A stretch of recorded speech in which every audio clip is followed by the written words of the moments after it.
दोस्तों नमस्कार। इस वक्त अमित बालियान जी हमारे साथ मौजूद है, सोरम के रहने वाले हैं। आपने देखा होगा सोरम में जो घटना हुई, संजीव बालियान जी का विरोध हुआ, उन पर जो आरोप लगे, इनसे बातचीत करेंगे कि उस वक्त हुआ क्या था। अच्छा, आप वहाँ के रहने वाले हैं, वहाँ के निवासी हैं। जैसा कि बताया जा रहा है कि जो संजीव बालियान है अपने समर्थकों के साथ आए और गुंडागर्दी उन्होंने शुरू की। कितनी सच्चाई है इस बात में? संजीव बालियान जी अपने समर्थकों के साथ कहीं नहीं आए गए। पिछले 7 साल से वे हमारे क्षेत्र के सांसद हैं और उनका स्वभाव है 7 साल से ही, पहले से ही। ऐसा नहीं कि वे अभी आने जाने शुरू हुए, किसान आंदोलन चल रहा इसके कारण ये उन्होंने आना जाना शुरू किया। उनका स्वभाव में है कि जब भी वे मुजफ्फरनगर में रहते हैं, मंत्री रहते हुए भी, तो वे गांव में किसी के यहाँ शादी है, तेरहवीं है, किसी का जन्मदिन है, हर जगह वे जाने का प्रयास करते हैं कि मैं स्वयं जाऊं। उनकी अनुपस्थिति में उनके पिताजी, उनके भाई हैं या अन्य कोई सदस्य परिवार का या उनके प्रतिनिधि के रूप में कोई ना कोई पहुंचता है। अगर वे जिले में हैं तो वे जरूर जाते हैं। तो उसी कड़ी में गांव में एक तेरी थी राजवीर सिंह की, उनके परिवार में वे तेरी पे रस्म पगड़ी पे पहुंचे हुए थे। रस्म पगड़ी पे जब वहाँ पे गए तो वहाँ से निकलने के बाद पहले तो वहाँ मौके पे कुछ लोकदल के कार्यकर्ताओं ने नारेबाजी शुरू की, लेकिन परिवार के लोगों ने उन्हें धमका के भगा दिए कि यहाँ रस्म पगड़ी में आ रहे, मौत में आ रहे, तब यार ड्रामा ना जोड़ो, भागो यहाँ से। तो भगा दिए उन्होंने। लेकिन जब वहाँ से संजीव बालियान निकल के गए, उसके बाद उन्होंने बाहर जाके उन्होंने नारेबाजी शुरू की, संजीव बालियान मुर्दाबाद की। जब तो पक्ष में साथ में जो लड़के थे उन्होंने संजीव बालियान जिंदाबाद की। ऐसा करने पे उन्होंने पथराव किया, छोटे छोटे डले वगैरह मिट्टी के जैसे भी थे वो उन्होंने जब मारे तो कुछ गांव के जो 7 लोग थे उन्होंने रोका, भाई गांव में आया हुआ आदमी अपना मेहमान हो, ऐसा मत करो। उनके साथ झड़प की उन्होंने। उनमें मारने वालों में लोकदल का एक ब्लॉक अध्यक्ष था, उसके साथ उसके कार्यकर्ता थे। उन्होंने पहले से ही योजना बनाई हुई तो थी। कह रहे हम किसान थे, वो किसान ने विरोध किया है। किसान हम भी हैं। किसान यूनियन का धरना चला हुआ है गाजीपुर बॉर्डर पे। हमारे खाप के चौधरी हैं नरेश टिकैत जी, उनके छोटे भाई राष्ट्रीय प्रवक्ता हैं किसान यूनियन के, वे परमानेंट धरने पे वहाँ गाजीपुर भी हैं। और इस किसान आंदोलन के 40-42 जो नेता हैं धरने के, इसके नेता भी वही हैं। लेकिन जब वहाँ पे जो भी मदद जाती है ग्रामीण क्षेत्र से ही जाती है, खाने पीने का सामान है, अनाज है, कुछ भी है, पैसा है, कोई भी चीज़ जा रही, उसमें हम सब चंदा देते हैं, सबके सहयोग से जाता है। ऐसा नहीं कहीं से बाहर से कोई पैसा दे रहा, किसी नेता से पैसा आ रहा, ग्रामीण क्षेत्र के ही लोग दे रहे। हमारे गांव सर में जो है पहले 3 पंचायतें हो चुकी सोरम में, उनमें सब ने मिल बांट के पूरे इलाके ने जो है भंडारे लगा लगा के लोगों का जो है खर्चा चलाया। पूरे देश से लोग आए। अब भी इसी तरह से जो है हर घर से, परिवार से, यूनियन की परंपरा है हर परिवार से इकट्ठा करके अनाज, खाने का सामान वो लेके जाएं। अब भी भाजपा के भी प्रत्येक कार्यकर्ता ने, क्योंकि हम भी किसान हैं, किसान के बेटे हैं। मेरे पिता एक साधारण किसान है, बहुत पढ़े लिखे किसान हैं, अनपढ़ किसान नहीं है, पढ़े लिखे किसान है और साधारण है बहुत, बिल्कुल। अच्छा, कुछ लोग सोशल मीडिया पर ये भी नहीं है, कुछ लोग सोशल मीडिया पर ये भी कह रहे हैं कि जो सोरम में झगड़ा हुआ वो 13वीं के बाद नहीं हुआ। तस्वीरें वायरल हो रही है जिसमें काजू बादाम की तस्वीर है कि बालियान जी कौन सी 13वीं में काजू बादाम मिलता है, तो प्रधान के वहां गए थे, झगड़े की शुरुआत वहां से हुई।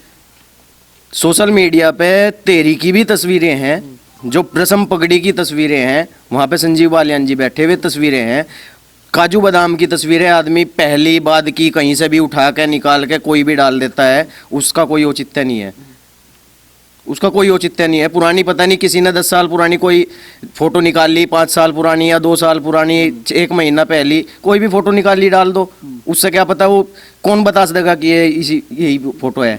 जिसके घर की फोटो आप बता रहे उसका तो फोटो भी नहीं है उस फोटो में, कि फला आदमी के घर जिसका जिक्र कर रहे हैं उसके घर की फोटो, उसका तो फोटो भी लोगों ने किया जो बालियान जी के साथ थे या गांव वालों ने गांव वालों का विरोध किया?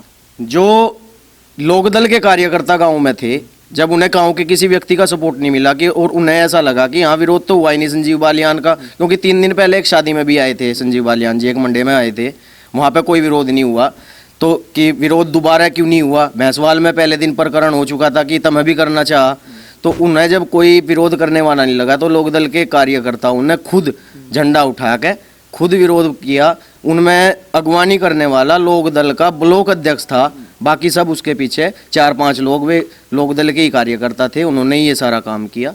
अच्छा, सोची समझी चाल मस्जिद से। से अनाउंसमेंट की बात हो रही है, इस बात में कितनी सच्चाई? जैसे कि बालियान जी कह रहे हैं कि अगर जांच हो, मैं इसकी पूरी जिम्मेदारी के साथ कहता हूं कि मस्जिद से अनाउंसमेंट हुआ। हाँ, उस घटना के बाद जब संजीव बालियान जी गांव में से वापस चले गए, तो उस घटना के बाद मुड़े जाटों की मस्जिद है गांव में, बाजार है एक गांव में, छोटा सा 4-5 दुकानें हैं वहाँ, उसे बाजार बोल रहे हैं पहले से ही। उसके पास में एक मस्जिद है, उस मस्जिद से ऐलान हुआ कि भाजपा वाले पीट कर चले गए और इकट्ठे हो जाओ, पंचायत कर लो, भाजपा वालों को गांव में से निकाल दो। हम गांव में रह रहे, हम भाजपा के सपोर्टर हैं, क्या हम किसान नहीं है? हम भी गांव में रहते हैं, हम किसान हैं, क्या हमें गांव में से निकाल लेंगे? हमें गांव में रहने का अधिकार ही नहीं है। इस तरह की राजनीति क्यों हो रही है? इस तरह की राजनीति हमारे यहाँ से पिछली बार चुनाव हुआ था लोकसभा का, उसमें चौधरी अजीत सिंह सर्व समाज के उसके पार्टियों के बीजेपी एंटी बीजेपी जितनी भी पार्टियां थी सबके गठबंधन के प्रत्याशी थे, और वे आमने सामने का चुनाव होने के बावजूद चुनाव हार गए। तो वे अपनी जमीन पाने के लिए उनके नेता, उनकी पार्टी के नेता इस ऐसी छोटी छोटी तुच्छ घटनाओं को अंजाम दिलवा रहे, लोगों को बहका के आपसी भाईचारा खत्म कर रहे, जाटों को आपस में ही भिड़वा रहे। अच्छा, आपस में क्यों भिड़ा जा रहा है? जैसे बालियान जी कह रहे हैं कि हमको आपस में लड़ाया जा रहा है, क्या वजह दिखाई दे रहा है? क्या ये लोग अपनी जमीन तलाश रहे हैं कि फिर चुनाव आएगा 22 में रोटियां सेकनी है किसानों के बीच जाकर? हाँ, 1 साल बाद जो लोग विधानसभा का चुनाव है उसमें ये सोच रहे कि जाट सारा का सारा मिल जा, और भाजपा का विरोध करने से तुम्हें मुसलमान भी मिल जाएगा, और इनके वोट मिलने से जो है तुम्हारी जो है खोई हुई जमीन वापस मिल जाएगी, तुम्हारी राजनीति चमक जाएगी, तुम्हें पश्चिमी उत्तर प्रदेश में पैर जम जाएंगे तुम्हारे। ये पश्चिमी उत्तर प्रदेश का नेता बन गया संजीव बालियान, इसे धरती में मिला दो। उन्होंने लोकसभा के चुनाव में भी मंच से कहा कि मैं इसे दफन करने के लिए आया हूँ, तो तब तो उन पे वो दफन नहीं हो पाए, लेकिन अब दोबारा से उन्हें मौका मिला। आज जो है अभी एक योगेश नाम का हमारा भाई है, बड़ा भाई है, उसके भी उस घटना में चोट आई, आपसी मारपीट में, आपसी सारे भाई थे, आपसी मारपीट में चोट आई। उनके पिताजी 2013 के दंगे में पूर्व बालियान में चोटिल हुए थे, उसमें संजीव बालियान जी ने उनकी बहुत मदद की है, और वो बहुत सम्मान संजीव बालियान जी का करते हैं। उन्होंने उसे योगेश को रोका भी, भाई इस प्रकरण में इन लोगों की साथ ना लगे। उस आदमी ने हमारी बहुत मदद कर रखी है, और हमने भुगत रखे मुकदमे इनमें ना बड़ा खमा खा की रिपोर्ट में, लेकिन वो कुछ लोगों के, कुछ लोक दल के नेताओं के बहकावे में आके वो भाई भी हमारा विचलित होकर वहाँ चला गया, उनके बहकावे में आके। ठीक है, भाई हैं हमारे, सब जो है आपस में आज नाराज है, कल फिर साथ में बैठ के एक जगह ही रहना सबको। अच्छा, ऐसा तो नहीं है कि बालियान जी की जड़ें हिल चुकी है, इसलिए गांव-गांव में जाके संपर्क कर रहे हैं, जैसा कृषि बिल आया उनके लिए मुसीबत बन गया कि विरोध कर रहे हैं, उनकी जाति के लोग उनका विरोध कर रहे हैं खुलेआम? नहीं, बालियान जी की कोई जड़ नहीं हिली। बालियान जी का पिछले 7 साल से वो सांसद हैं, उनका स्वभाव में है कि हर जगह जो है वे मरने जीने में, सबके ब्याह तेरामी में, सब जगह उनका आना जाना पहले से ही स्वभाव है। उसी कड़ी में वे जब भी मुजफ्फरनगर में रहते थे, उसी कड़ी में वे अब आए थे, वे हर जगह इसी तरीके से जाते हैं, दुख सुख में सबके उनका आना जाना उनके स्वभाव में है।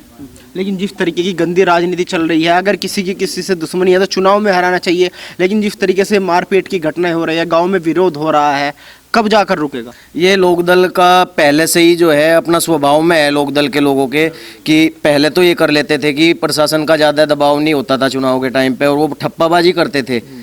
जो चंद अन्य पार्टियों के लोग होते थे उन्हें पकड़ के मार पिटाई करना, उन्हें अंदर घुसा देना, ठप्पा बजाना, बैलेट पेपर होते थे मोहर लगा देते थे, वो ज़बरदस्ती का काम था। वो अब भी ये सोच रहे कि इन्हें दबा के जो है अपना अकेला अपना ही काम करो, थारा ही वर्चस्व हो जाओ और किसी का वर्चस्व ना हो, पनी की ठोड़ वाला काम करना ये चाह रहे।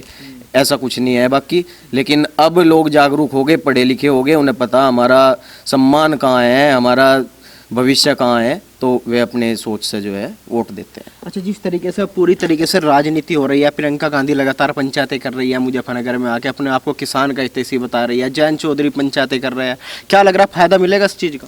जिन्हें ये नहीं पता कि गन्ना कैसा होता है, सन कुकड़े को वे गन्ना मान के बैठ जा, वे किसान के बारे में क्या जाने, क्या किसान है क्या नहीं है, उनके बारे में तो कहना ही कुछ भी कहना गलत है। वे उन्हें कोई जानता भी नहीं, कांग्रेस का तो अस्तित्व ही नहीं है यहाँ पे, पश्चिमी यूपी में कांग्रेस का नाम को भी नहीं जानता कोई, भूल गए सब लोग। कभी हमारे बड़ों के टाइम में रही होगी कांग्रेस। तो क्या किसान की हालत में सुधार हुआ? किसान की हालत में सुधार ये है कि जो पिछले 5 साल का हमारा समाजवादी पार्टी का कार्यकाल में है, उसमें जितना गन्ना हुआ 5 साल में पूरे, उससे उतना ही गन्ना इन 3 साल में पैदावार हुई।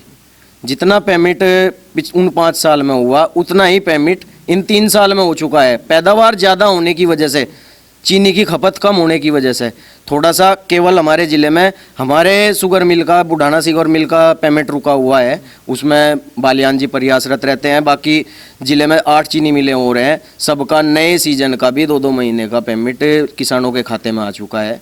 और ये आप अन्य विधानसभाओं में जाके बुढ़ाना मिल से अलग 8 मिलों के किसानों से पूछ सकते हैं, उनका पेमेंट हुआ है या नहीं हुआ है।